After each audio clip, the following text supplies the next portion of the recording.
Hare Krishna, Radhe Radhe. Welcome to my channel. आशा करती हूँ आप अच्छे होंगे, स्वस्थ होंगे और मंगल में होंगे। आप सभी को आषाढ़ पूर्णिमा की ढेर सारी शुभकामनाएं। आज इस वीडियो में मैं आपके लिए लेकर आई हूँ आषाढ़ पूर्णिमा, जिसको गुरु पूर्णिमा भी कहते हैं। गुरु पूर्णिमा, आषाढ़ पूर्णिमा की पावन कथा पावन, पवित्र, फलकारी है। बड़ी मन भाव से सुनेगा। यह दिव्य अवसर है जब हम अपने जीवन के पथ प्रदर्शक अपने गुरु के चरणों में श्रद्धा सुमन अर्पित करते हैं। वे वही दिन है जब वेद व्यास जी का जन्म हुआ था, जिन्होंने वेदों का विभाजन कर ज्ञान को मानवता के लिए सुलभ बनाया, और इसलिए इस दिन को व्यास पूर्णिमा भी कहा जाता है। आज के दिन केवल गुरु की महिमा ही नहीं, बल्कि शिष्य की आस्था, समर्पण और सेवा भावना भी जागृत होती है। इस शुभ दिन पर हर भक्त अपने जीवन में ज्ञान के प्रकाश की कामना करता है और अज्ञान के अंधकार से मुक्ति चाहता है। आषाढ़ पूर्णिमा का पावन दिन सनातन संस्कृति में अत्यंत पुण्यदायक और दिव्य माना गया है। यह दिन न केवल हमारे जीवन में गुरु के महत्व को समझाने का अवसर देता है, बल्कि आषाढ़ पूर्णिमा स्वयं भी धार्मिक दृष्टि से विशेष स्थान रखती है। यह चातुर्मास के आरंभ की पूर्णिमा होती है, जब साधु संत एक ही स्थान पर निवास कर आध्यात्मिक जप, तप और सत्संग का विस्तार करते हैं। इसी दिन गंगा, यमुना, सरस्वती और अन्य पवित्र नदियों में स्नान करना हजारों यज्ञों के पुण्य के समान फलदायी होता है। आषाढ़ पूर्णिमा का तिथि योग में हमें यह स्मरण कराता है कि यह केवल गुरु पूर्णिमा वंदना का नहीं है। ये पूर्णिमा मन, वचन और कर्म की पवित्रता से अपने जीवन को धर्ममय बनाने का भी संकल्प दिवस है। इस दिन शास्त्र श्रवण, ब्राह्मण सेवा, पितृतर्पण और दीपदान जैसे कर्मों का विशेष महत्व बताया गया है। और अब आइए सुनते हैं आषाढ़ पूर्णिमा की एक प्राचीन कथा, जिसे 32 पूर्णिमा की कथा भी कहा जाता है। एक ऐसी अमर कथा जो पुण्य, श्रद्धा और मोक्ष का अद्भुत मार्ग प्रशस्त करती है, हमें मोक्ष का मार्ग दिखाती है। पूर्णिमा पर स्नान व दान करने से शुभ फलों की प्राप्ति होती है। इसी दिन किसी पवित्र तीर्थ स्थान पर स्नान करने से मनुष्य पाप मुक्त होकर स्वर्गलोक में जाते हैं। सनातन धर्म में कोई भी व्रत वे उपवास बिना व्रत कथा के अधूरा माना जाता है। इसीलिए पूर्णिमा का व्रत करते समय भी कथा अवश्य पढ़नी चाहिए। आइए जानते हैं, सुनते हैं पूर्णिमा व्रत कथा। जय श्री कृष्ण। बोलिए भगवान विष्णु लक्ष्मी नारायण भगवान की जय। वृंदावन बिहारी लाल की जय। भगवान विष्णु, माता लक्ष्मी जी के चरणों में आप सबकी मंगल की कामना करती हूँ। श्री हरि आपकी सभी मनोकामना पूर्ण करें। तो आइए सुनते हैं पावन पवित्र कथा। प्राचीन मान्यताओं के अनुसार पूर्णिमा का व्रत करने से व्यक्ति को सभी दुख और कष्टों से मुक्ति मिलती है। तो आज हम आपको पूर्णिमा की बड़ी ही दुर्लभ कथा सुना रहे हैं, जो आप लोग बड़ी ही श्रद्धा और प्रसन्न चित्त मन से इन कथाओं को अवश्य सुनिएगा। श्री कृष्ण जी ने यशोदा जी को बताया कि 32 पूर्णिमा की व्रत करने से क्या फल मिलता है, और सर्वप्रथम इस व्रत को मृत्युलोक में किसने किया था। द्वापर युग में एक समय की बात है कि यशोदा जी ने श्री कृष्ण को कहा कि तुम सारे संसार के उत्पन्नकर्ता, पोषण तथा सबके संहार करता हो। आज कोई ऐसा व्रत बताइए, मुझसे कहो, जिसके करने से मृत्युलोक में स्त्रियों को विधवा होने का भय न रहे तथा यह व्रत सभी मनुष्यों की मनोकामना को पूर्ण करने वाला हो। श्री कृष्ण कहने लगे, हे माता, तुमने अति सुंदर प्रश्न किया है। मैं तुमसे ऐसे ही व्रत को सविस्तार कहता हूँ। सौभाग्य की प्राप्ति के लिए स्त्रियों को अर्थात 32 पूर्णिमा का व्रत करना चाहिए। इस व्रत को करने से स्त्रियों को सौभाग्य संपत्ति मिलती है। यह व्रत अचल सौभाग्य को देने वाला है। भगवान शंकर के प्रति मनुष्य मात्र की भक्ति को बढ़ाने वाला है।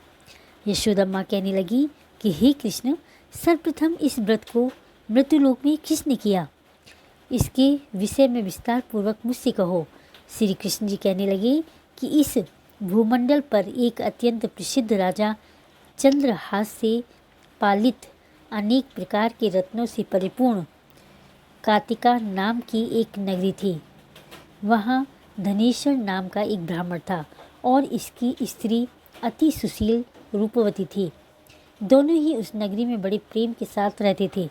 घर में धन धान्य आदि की कोई कमी नहीं थी। उनको एक बड़ा दुख था कि उनकी कोई संतान नहीं थी, जिस वजह से वह बहुत दुखी रहते थे। एक दिन एक बड़ा तपस्वी योगी उस नगर में आया। वह योगी बाकी सभी घरों से भिक्षा मांगकर भोजन किया करता था, लेकिन उस ब्राह्मण के घर से भिक्षा नहीं मांगा करता था। एक दिन योगी गंगा किनारे भिक्षा मांगकर प्रेम पूर्वक खा रहा था। घनेश्वर ने योगी को यह सब करते देख लिया। सब कार्य किसी प्रकार से देख लिया। अपनी भिक्षा अनादर से दुखी होकर धनेश्वर योगी से बोले कि और सभी घरों से आप भिक्षा लेते हो, परंतु मेरे घर की भिक्षा कभी नहीं लेते, इसका कारण क्या है? योगी कहने लगे कि आपके धर्म हमें इस बात की आज्ञा नहीं देता है, क्योंकि अभी आप गृहस्थ जीवन में एक सुख से वंचित हैं। आपके घर संतान होने पर मैं आपके घर से भी भिक्षा स्वीकार कर लूँगा। उन्होंने कहा कि जिसे संतान नहीं है उसके घर से भिक्षा लेने से मेरे में भी पतित हो जाने का भय है। धनेश्वर यह सब बात सुनकर बहुत दुखी हुआ और हाथ जोड़कर योगी के पैरों पर गिर पड़ा तथा दुखी मन से कहने लगा कि आप मुझे संतान प्राप्ति के उपाय बताइए। आप सर्वज्ञ हैं, मुझ पर अवश्य ही कृपा कीजिए। धन की मेरे घर में कोई कमी नहीं है, लेकिन मैं संतान न होने के कारण अत्यंत दुखी हूँ। आप मेरे इस दुख का हरण कीजिए। यह सुनकर योगी कहने लगे, तुम चंडी की उपासना करो। घर पहुंचकर उन्होंने यह सारी बात अपनी पत्नी को बताई और खुद वन में चला गया। वन में पहुंचकर उसने चंडी की आराधना की और उपवास किया। चंडी माँ ने 16 दिन उसको सपने में दर्शन दिए। 16वें दिन सपने में दर्शन दिए और कहा कि हे धनेश्वर, जा तेरे पुत्र होगा, लेकिन उसकी आयु सिर्फ 16 वर्ष की होगी। 16 वर्ष की आयु में ही उसकी मृत्यु हो जाएगी। अगर तुम दोनों स्त्री और पुरुष 32 पूर्णिमा का व्रत करोगे तो वह दीर्घ आयु वाला हो जाएगा। जितनी तुम्हारा सामर्थ्य हो उतनी दिए जलाकर शिवजी जी का पूजन करना चाहिए, लेकिन पूर्णमासी 32 ही होनी चाहिए। सुबह होते ही तुम्हें इस स्थान के पास एक आम का पेड़ दिखाई देगा। उस पर चढ़कर एक फल तोड़कर अपने घर चले जाना। अपनी स्त्री को इस बारे में नहीं बताना। सुबह स्नान होने के बाद वह स्वच्छ होकर शंकर जी का ध्यान करके उस फल को खा ले। तब शंकर भगवान की कृपा से उसको गर्भ हो जाएगा। तब ब्राह्मण सुबह उठा तो उसे उस स्थान पर एक आम का पेड़ दिखाई दिया और वह उससे फल तोड़ने के लिए चढ़ा, लेकिन वह पेड़ पर नहीं चढ़ पा रहा था। यह देखकर उसे बड़ी चिंता हुई। उसने भगवान गणेश जी की उपासना की और कहा, हे दयानिधि, अपने भक्तों के विघ्नों का नाश करके उनके मंगल कार्य को करने वाले दुष्ट का मंगल कार्य में विघ्न डालने वाले का नाश हो। रिद्धि सिद्धि देने वाले, आप मुझे इतना बल दे कि मैं अपनी मनोकामना पूरी कर सकूं। इसके पश्चात वह पेड़ से फल तोड़कर अपनी पत्नी के पास पहुंचा। उसकी पत्नी ने अपने पति के कहे अनुसार इस फल को खा लिया और वह गर्भवती हो गई। देवी की कृपा से उसे बहुत सुंदर पुत्र प्राप्त हुआ। उसका नाम उन्होंने देवीदास रखा। माता पिता के हर्ष और शोक के साथ वह बालक बढ़ने लगा। भगवान की कृपा से बालक बहुत ही सुंदर था, सुशील और पढ़ाई लिखाई में भी बहुत तेज था, निपुण था। दुर्गा जी के कथानुसार उसकी माता ने 32 पूर्णमासी का व्रत रखा। जैसे ही 16वां वर्ष लगा, दोनों पति पत्नी बहुत दुखी हुए, कहीं उनके पुत्र की मृत्यु न हो जाए। उन्होंने सोचा कि अगर उनके सामने यह सब हुआ तो वे कैसे देख पाएंगे। तभी उन्होंने देवीदास के मामा को बुलाया और 1 वर्ष के लिए देवीदास को काशी जी पढ़ने के लिए भेज दिया। 1 वर्ष के बाद उसे वापस लेकर आ जाना। देवीदास अपनी माता के साथ एक घोड़े पर सवार होकर चल दिया। उसके मामा को भी यह बात पता नहीं थी। दोनों पति पत्नी ने 32 पूर्णमासी का व्रत रखा। दूसरी तरफ मामा और भांजा दोनों रात गुजारने के लिए रास्ते में एक गांव में रुके। उस दिन उस गांव में ब्राह्मण की कन्या का विवाह होने वाला था। जिस धर्मशाला में बर और बारात के बाकी लोग रुके हुए थे, उसी धर्मशाला में देवीदास और उसका मामा भी ठहर गया। उधर कन्या को तेल आदि चढ़ने के बाद जब लग्न का समय आया तो वर की तबीयत खराब हो गई। घर के पिता ने अपने परिवार के वालों से विचार कर विमर्श करके कहा कि यह देवीदास मेरे पुत्र जैसा ही है, मैं इसके साथ लग्न करा दूं और बाद में बाकी सारे काम मेरे बेटे के साथ पूरे हो जाएंगे। ऐसा कहने के बाद वर के पिता देवीदास को मांगने के लिए उसके मामा के पास गए और उन्हें सारी बात बताई। मामा ने कहा कि कन्यादान में जो कुछ भी मिलेगा वो हमें दे दिया जाए। वर के पिता ने बात स्वीकार कर ली। इसके बाद देवीदास का विवाह कन्या के साथ संपन्न हो गया। इसके बाद वह अपनी पत्नी के साथ भोजन न कर सका और मन में विचार करने लगा कि न जाने यह किसकी पत्नी होगी। यह सोचकर उसकी आंखों में आंसू आ गए। तब वधू ने पूछा कि क्या बात है, आप उदास क्यों हो गए। तब उसने सारी बातें अपनी पत्नी को बता दी। तब कन्या कहने लगी कि यह ब्रह्म विवाह के विपरीत है। आप ही मेरे पति हैं, मैं आपकी ही पत्नी रहूँगी, किसी अन्य की कभी नहीं। तब देवीदास ने कहा कि ऐसा मत करिए, क्योंकि मेरी आयु बहुत कम है, मेरे बाद आपका क्या होगा। लेकिन उसकी पत्नी नहीं मानी और बोली, स्वामी आप भोजन कीजिए। दोनों रात में सोने के लिए चले गए। सुबह देवीदास ने पत्नी को 4 नगों से जड़ी हुई एक अंगूठी दी और एक रुमाल दिया और बोला कि हे प्रिय, इसे लो और संकेत समझकर स्थिर चित्त हो जाओ।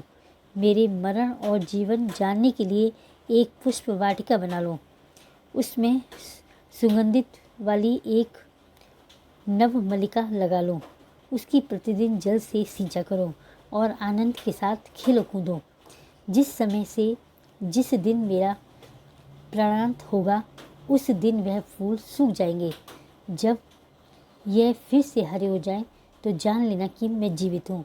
यह समझाकर वह वहाँ से चला गया।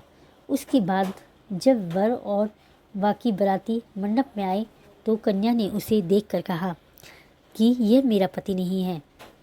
मेरे पति वह है जिनके साथ रात में विवाह हुआ था। इसके साथ मेरा विवाह नहीं हुआ। अगर ये वही है तो वह बताए जो मैंने उसे रात को क्या दिया था। साथ ही कन्यादान के समय के आभूषण मिले, उन्हें दिखाए। कन्या की यह बातें सुनकर वह कहने लगा कि मैं ये सब नहीं जानता। इसके बाद सारी बारात भी अपमानित होकर लौट गई। भगवान कृष्ण बोले, हे माता, जब इस प्रकार देवीदास काशी चला गया, कुछ समय जब बीत गया, एक सर्प उसको डसने के लिए वहाँ आया, लेकिन वह उसको काट नहीं पाया, क्योंकि उसकी माता ने पहले ही 32 पूर्णिमा का व्रत कर लिया था। इसके बाद खुद काल वहाँ पहुँचा। भगवान की कृपा से तभी वहाँ माता पार्वती और भगवान गणेश जी आ गए। देवीदास को मूर्छित दशा में देखकर माता पार्वती ने भगवान शिव से प्रार्थना की कि हे महाराज, हे स्वामी, इस बालक की माता ने पहले ही 32 पूर्णिमा के व्रत कर लिए हैं, आप इसको प्राण दे। भगवान शिव ने माता पार्वती के कहने पर उसे प्राण दान दे दिया। उधर उसकी पत्नी उसके काल की प्रतीक्षा कर रही थी। उसकी पत्नी ने जाकर देखा कि पुष्प और पत्र दोनों ही नहीं हैं। उसको बहुत ही आश्चर्य हुआ और जब उसने देखा कि पुष्प वाटिका का फिर से हरी हो गई है तो वह समझ गई कि उसका पति जिंदा हो गया है। इसके बाद वह बहुत ही प्रसन्न होकर अपने पिता से कहने लगी कि मेरे पति जीवित हैं, उनको ढूंढिए। जब 16वां वर्ष व्यतीत हो गया तो देवीदास भी अपने मामा के साथ काशी चल दिया। इधर उसकी पत्नी के परिवार वाले उन्हें ढूंढने के लिए जा ही रहे थे कि उन्होंने देखा कि देवीदास और उसका मामा उधर ही आ रहे हैं। उसको देखकर उनके ससुर बहुत प्रसन्न हुए और उसे अपने घर ले आए। वहाँ सारा नगर इकट्ठा हो गया और कन्या ने भी उसे पहचान लिया। देवीदास उसके बाद अपनी पत्नी और मामा को लेकर वहाँ से चल दिया। उसके ससुर ने भी उसे बहुत ही दान दहेज दिया। जब वह अपने घर की तरफ चल रहा था तो उसके माता पिता को लोगों ने खबर कर दी कि तुम्हारा पुत्र देवीदास अपनी पत्नी और मामा के साथ आ रहा है। ऐसा समाचार सुनकर पहले तो उन्हें विश्वास नहीं हुआ, लेकिन जब देवीदास आया और उसने अपने माता पिता के पैर छुए तो देवीदास के माता पिता ने उनका माथा चूमा और दोनों को अपने सीने से लगा लिया। दोनों के आने की खुशी में धनेश्वर ने बहुत दान दक्षिणा ब्राह्मण को दी। श्री कृष्ण जी कहने लगी कि इस तरह धनेश्वर को 32 पूर्णिमा के व्रत के प्रभाव से संतान प्राप्त हुई। जो स्त्रियां इस व्रत को करती हैं वह जन्म जन्मांतर तक विधवा का दुख नहीं भोगती और सदैव सौभाग्यवती रहती हैं। यह मेरा वचन है। यह व्रत संतान देने वाला, सभी मनोकामनाओं को पूर्ण करने वाला है। प्रेम से बोलिए, बोलिए लक्ष्मी नारायण भगवान की जय, वृंदावन बिहारी लाल की जय। इस दिन सत्यनारायण व्रत कथा का भी विशेष महत्व है। हजारों वर्षों से इस दिन लोग व्रत रखते हैं, कथा सुनते हैं और भगवान की कृपा प्राप्त करते हैं।